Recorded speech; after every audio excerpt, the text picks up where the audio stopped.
What's up, everybody? Just got done doing a little day trading.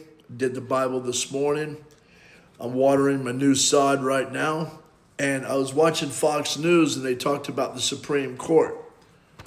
Now, the Supreme Court just ruled that biological men cannot compete in women's sports.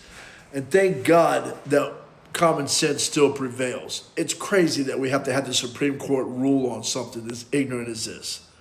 But before you get angry and hate me, this is not about hate. This is not about attacking transgender people. This is not really even a political issue at all. This is 100% a spiritual issue. Because when a society starts questioning things as basic as man and female, then we're dealing with something much, much deeper than politics. All right? We're dealing with a battle over truth itself.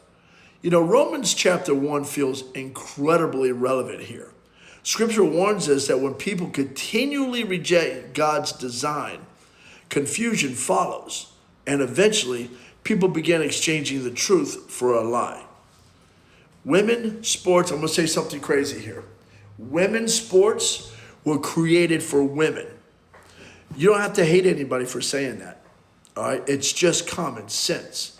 You can love people, treat people with dignity, and still stand for the truth. This is not about men versus women.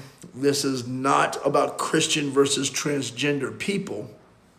This is just a spiritual battle over whether we submit to God's design or we believe that we can redefine it ourselves.